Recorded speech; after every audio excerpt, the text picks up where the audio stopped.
कहानी की शुरुआत होती है बिली नाम के एक विजेल से, जो अपने बेस्ट फ्रेंड सोक्रेटिस नाम के एक लायन के साथ मस्ती कर रहा होता है। तभी उसे वहाँ हाइना पूप मिलता है, जिसे वो एक छड़ी की मदद से गोल्फ की तरह खेलने लगता है।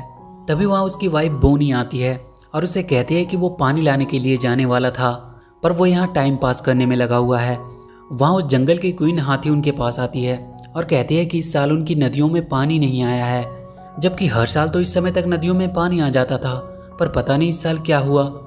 यहाँ से सीन शिफ्ट होती है और हम चार्ल्स नाम के एक चिकन को देखते हैं, जिसे कुछ ही देर में उसका शेफ डिनर में बदलने वाला होता है, पर वो किसी तरह से अपने आप को छुड़ाकर वहाँ से भाग जाता है। वो उसके शिप से बाहर कूदकर एक छोटे से बोट में आ जाता है, जहाँ उसे और भी कुछ एनिमल्स उस बोट पे मिलते हैं। उन सारे एनिमल्स को इंसानों की वजह से अपने घर को छोड़कर भागना पड़ा था। वो एक ऐसे जगह की तलाश में जा रहे होते हैं जहाँ अभी तक इंसान ना पहुंचे हों। उनमें से एक बूढ़ा टर्टल होता है, जो उन्हें बताता है कि माइग्रेटरी बर्ड से उन्हें पता चला है कि यहाँ से कुछ दूर सेवेना नाम का एक जगह है जहाँ अभी तक इंसानों के कदम नहीं पड़े हैं। चार्ल्स उन सबसे कहता है कि वो उन सबको उस जगह तक ले जाने में उनकी मदद करेगा। इधर सेवेना की क्वीन सबसे कह रही होती है कि उनके पास खाने का स्टॉक्स भी खत्म हो रहा है और पानी के छोटे छोटे तालाब भी लगभग सूख चुके हैं, और अगर ऐसे ही हालात रहे तो उन्हें सरवाइव करना मुश्किल हो जाएगा। चार्ल्स और उसकी टीम भी सेवेना की खोज करते हुए उसके बहुत करीब पहुंच चुके थे। बिली पानी की तलाश में आगे बढ़ रहा था। उसे अपनी फैमिली के लिए पानी लेकर जाना था। वहीं कुछ दूर पे बफेलो और राइनो का ग्रुप आपस में पहले पानी पीने के लिए लड़ रहे होते हैं।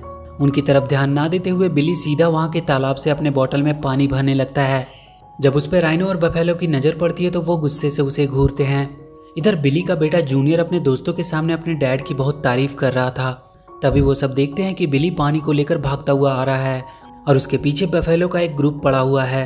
जूनियर खुश हो जाता है कि उसके डैड इतने मुसीबतों का सामना करते हुए भी उसके लिए पानी लेकर आ रहे हैं, पर उन बफेलो की वजह से बिली का सारा पानी बह जाता है। जूनियर के दोस्त उसका मजाक उड़ाने लगते हैं। वो बहुत उदास हो जाता है। उसे मनाने के लिए बिली उसके पास जाता है, पर वो बहुत गुस्से में होता है और वो बिली से कह देता है कि आज से वो उसका डैड नहीं है। बिली दुखी होकर वहाँ से चला जाता है। बोनी जूनियर से कहती है कि उसे अपने डैड से ऐसी बातें नहीं करनी चाहिए थी, पर वो कहता है कि उसे किसी से बात नहीं करनी, उसे अकेला छोड़ दे। बिली अपने दोस्त सोक्राटिस के पास जाता है और कहता है कि उसे उसके साथ पानी की तलाश में जाना होगा, क्योंकि उसकी फैमिली को पानी की ज़रूरत है और उसे अपने बेटे जूनियर को भी दिखाना है कि वो एक लूज़र नहीं है। सोक्राटिस उससे कहता है कि वो कहीं नहीं जाने वाला है, क्योंकि वो यहाँ बहुत खुश है। बिली अकेले ही जाने लगता है। सोक्रेटिस उससे बताता है कि जब तुम रिवर बेड को फॉलो करते हुए आगे बढ़ोगे तब तुम्हें वैली ऑफ डेथ को पार करना होगा। ये सुनकर बिली बहुत डर जाता है। वो उससे पूछता है कि ये वैली ऑफ डेथ क्या है। सोक्रेटिस उससे कहता है कि बहुत साल पहले वो उस वैली में गया था। वहाँ बहुत ही खतरनाक जानवर रहता है जो वहाँ आने वाले को जिंदा नहीं छोड़ता। वो कहता है कि उसे अपनी जान की परवाह है, इसलिए वो उसके साथ नहीं आ सकता। कुछ देर बाद सोक्रेटिस देखता है कि बिली अकेला ही चला गया है। बिली अपनी तलाश में आगे बढ़ने लगता है और कुछ देर बाद वो वैली के गेट के पास पहुंच जाता है। वहां उसे कुछ वल्चर्स मिलते हैं जो वैली में जाने से पहले उसे वार्न करते हैं, पर फिर भी बिली हिम्मत करके वैली के अंदर चला जाता है। वो जगह उसे बहुत ही डरावना लग रहा होता है। तभी कुछ देर बाद उसे कुछ डरावनी आवाज़ सुनाई देती है। वो पीछे देखता है तो खुश हो जाता है, क्योंकि सोक्रेटिस था वहाँ पे।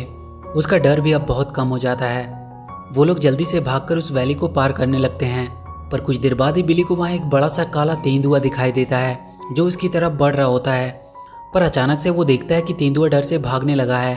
वो कुछ समझ नहीं पाता है। तभी वो अपने पीछे देखता है, वहाँ बड़ा सा एक पोलर बियर था जिसकी डर की वजह से वो तेंदुआ भागा था। सोक्रेटिस भी वहाँ आ जाता है।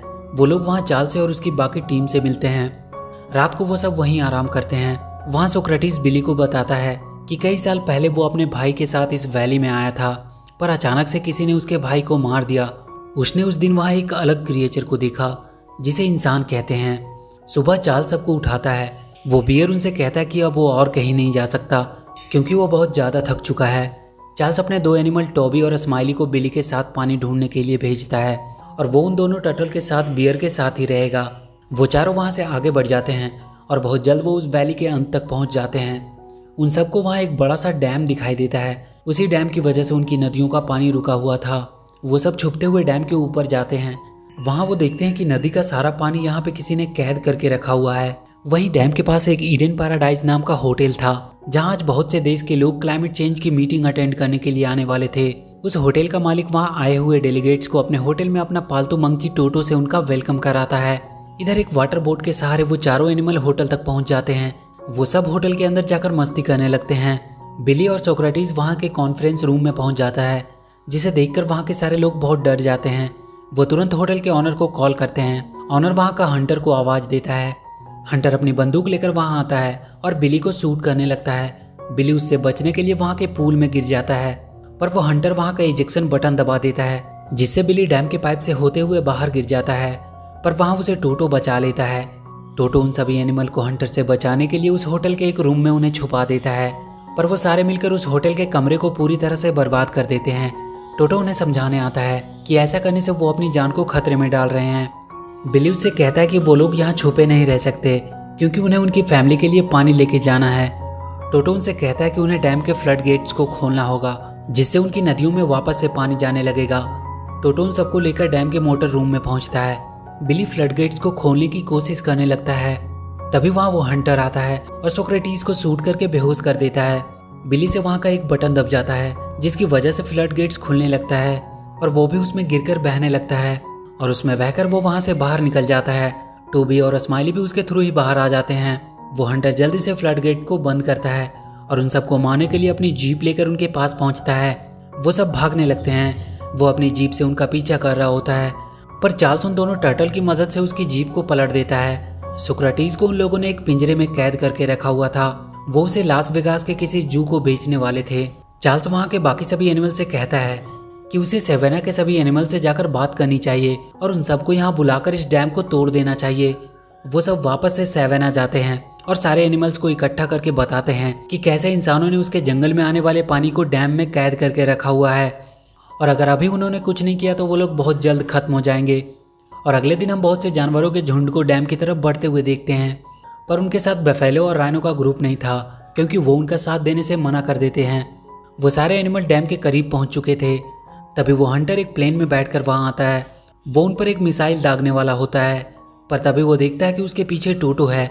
वो उसे मारने लगता है और गलती से बटन दबने की वजह से वो मिसाइल वहां के डैम के पाइप के अंदर चली जाती है, पर वो फटती नहीं है। टोटो किसी तरह उस प्लेन को लैंड करवाता है। उस होटल के मालिक का बेटा माया सोक्रेटिस को उसके पिंजरे से आजाद कर देता है और इधर चार्ल्स अपने एनिमल्स को डैम पे अटैक करने को कहता है। सब अपनी पूरी ताकत के साथ डैम को तोड़ने की कोशिश करने लगते हैं। तभी वो देखते हैं कि बफेलो और राइनो की टीम उनकी मदद के लिए आई है। वो सारे उस डैम को तोड़ने लगते हैं। डैम अब थोड़ा सा हिलने लगा था, पर इतना काफी नहीं था। तभी बिली को वहाँ एक हाइना पूप दिखाई देता है। वो तुरंत एक लकड़ी के डंडे से उसे गोल्फ की तरह ही शॉट मारता है और वो सीधा जाकर के डैम के होल में उस मिसाइल को लगती है और वो फट जाती है। डैम अब टूटने लगता है। उसमें से पानी की फुहारें आने लगती है और फाइनली पूरा डैम टूट जाता है। सारे जानवर उसमें बहकर जंगल की तरफ जाने लगते हैं। सोक्रेटिस भी बिली के पास आ चुका था और उस दिन के बाद सेवेना में कभी पानी की कमी नहीं हुई। सारे जानवर वहाँ खुशी खुशी रहने लगे। माया और उसके डैड भी ये देखकर खुश थे। और इसी के साथ ये मूवी यहीं खत्म हो जाती है। तो वीडियो अगर अच्छी लगी हो तो please do like and share the video and please subscribe to my channel and press that bell icon